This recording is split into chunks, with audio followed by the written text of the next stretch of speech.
everybody. Welcome back to another Wednesday chat. We are in the season of Advent, and this is week 2 of our Advent lessons. Now, if this is your first time here with us, my name is Stacy, also known as the Root Troop Mama, and you can always go back and watch previous lessons.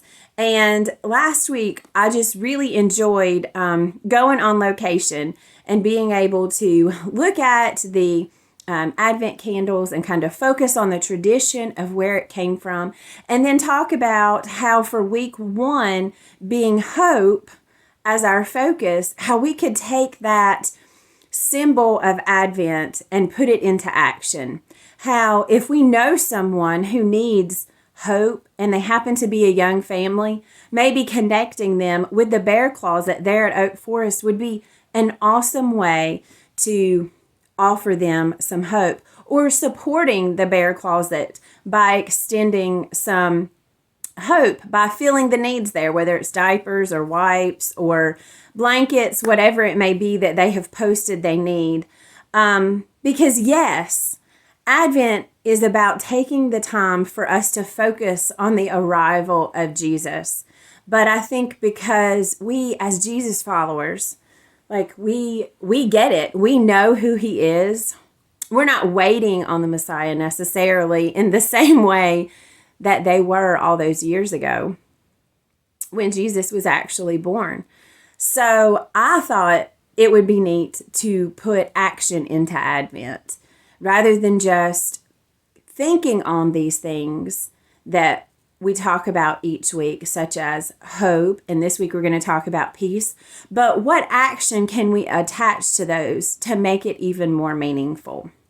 And so this week, as we start to talk about peace, be thinking in your mind, what does that mean? Because, when we say the word peace, we kind of automatically go to inaction, right? Because peace is supposed to be like tranquil and calm.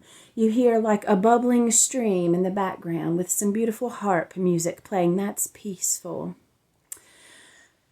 But I'm going to be honest with you. The Christmas season, there is no peace. There's really not. It's, well, I don't know, maybe for you. For our family, it's not very peaceful. First of all, with 5 kids around here, it's never quiet until they're all asleep. And even then, the dogs might start barking, and so it might not be quiet then either. So you can mark that off the list, right? It's never quiet.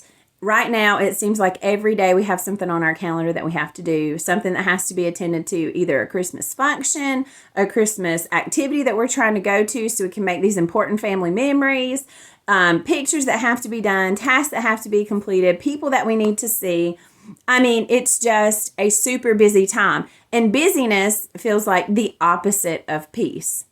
And so many times we look at like those circumstances around us as the thing that needs to give us peace, right? We need a peaceful environment to experience peace.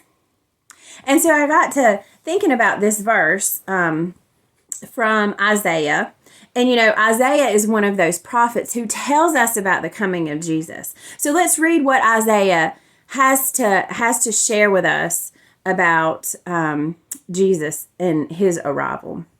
For a child is born to us, a son is given to us.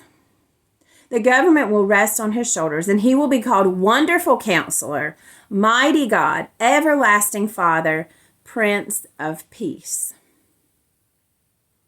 And when I hear that, I always think like, oh, Jesus is coming. And then all of a sudden it's going to be like this utopian society and everything is going to be calm and peaceful. And there's going to be no wars and no fighting, because that's the other thing we think about. It's either war or peace, right?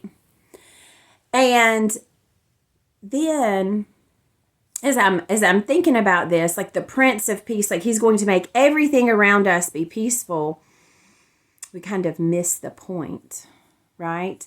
Because later, after Jesus is here, and after he's lived on the earth for a while, after he's grown into an adult, and he has the disciples that are going around with him, you would think the Messiah has arrived, so there should be peace everywhere. But there wasn't. There was continued fighting.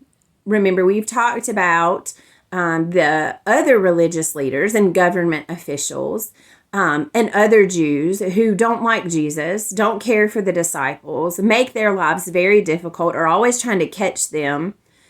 So Jesus came, but there's not a lot of peace, right? It's continued to be unsettling, unsafe sometimes. So let's read what John chapter 14 in verse 27. This is what Jesus says to the disciples. And they don't actually understand the full gist of what he's saying at this point because they don't know the whole story like we do.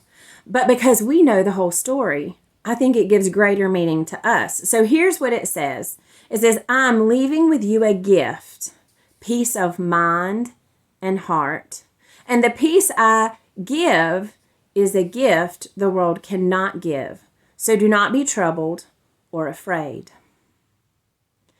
And I loved that because now we see what kind of peace this is. Jesus wasn't bringing world peace. He wasn't, because he was born, the wars weren't going to stop, or the troubled times, hardships weren't going to go away. We still live in a fallen world.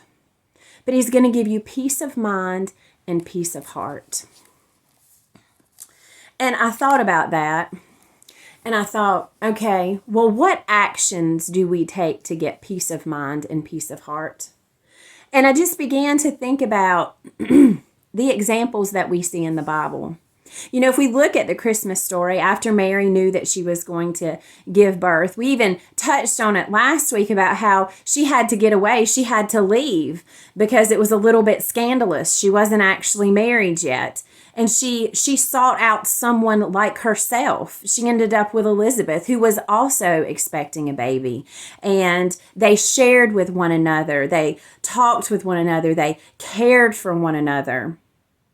And then I thought about the example that Jesus gave us. You know, Jesus went out and found some guys and surrounded himself with these guys, and he shared with them and he taught them, and they shared their stories, and they grew their friendship amongst each other, and they shared in each other's lives. They celebrated together. I'm sure that they experienced death in one another's families. Of course, ultimately what happened, you know, with losing Jesus and then experiencing him after he rose was a huge bonding experience for these disciples, but they shared in that with one another.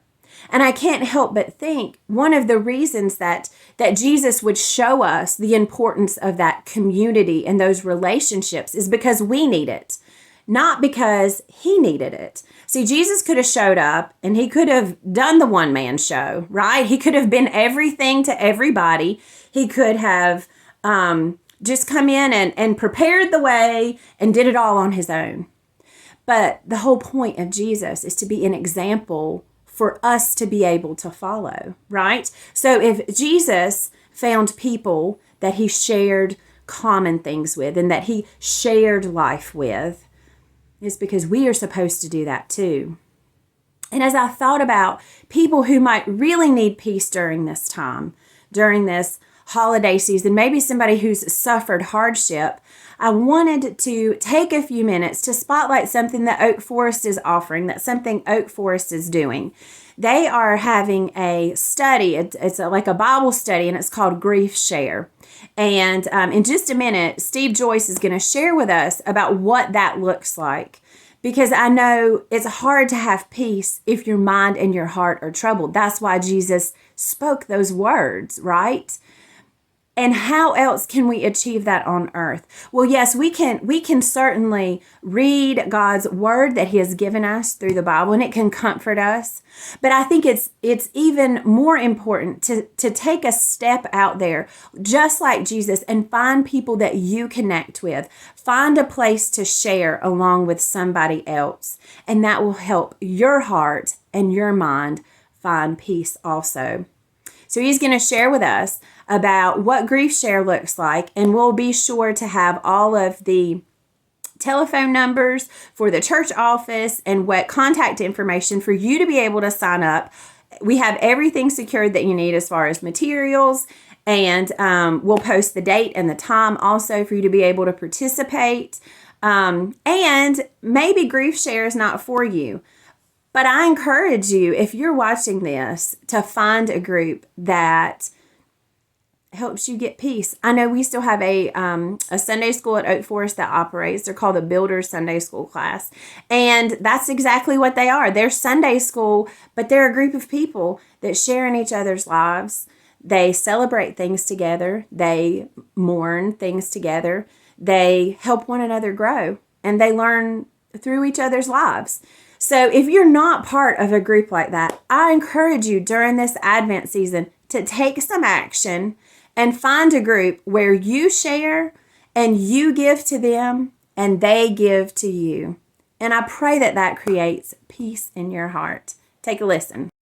All right, so one of the ways that here at Oak Forest we have found to share peace or find peace for ourselves is within groups gathering together to share with one another, to learn from each other, and to also spend time learning what the Word has to tell us about peace.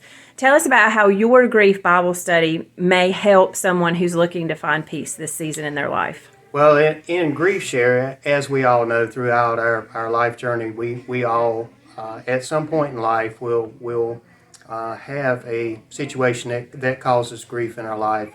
And grief is caused by many different things. It's not just a loss of a loved one. There are many different ways that we grieve throughout our journey. And through Bible studies and grief shares, it allows us a lot of times to open up, to go to God's Word and listen to God's Word to help us through this journey of grief. And grief is something that we will all face, and it is a journey. It is a healing process, and there is no time frame for that. Many people's grief process is short.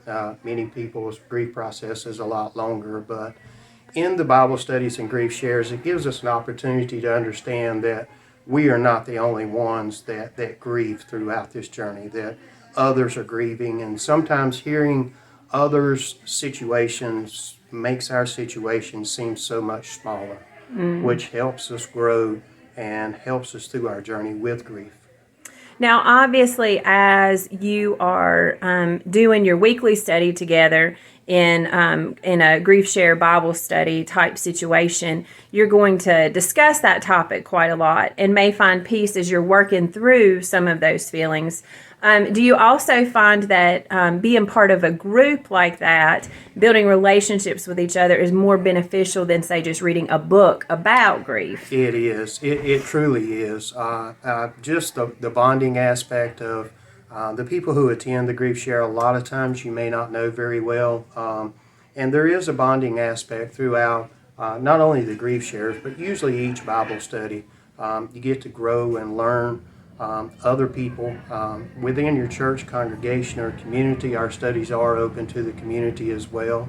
And that part of finding peace, of just peace in God's Word and peace in knowing that you're not the only one who grieves, that there are other people who grieve, and throughout the process it is a process of healing, and a lot of times we find peace in others, and we find understanding in others. And as I've said, a lot of times other people's situations make our situation seem small. The peace a lot of times you may find is in prayer for praying for the others, knowing their situation and their grief is much stronger than yours as far as what they're grieving and what process they're going through. Sure. Well, thank you so much for talking with us today and being willing to help others through their grief process and finding peace. You're welcome. Thank you.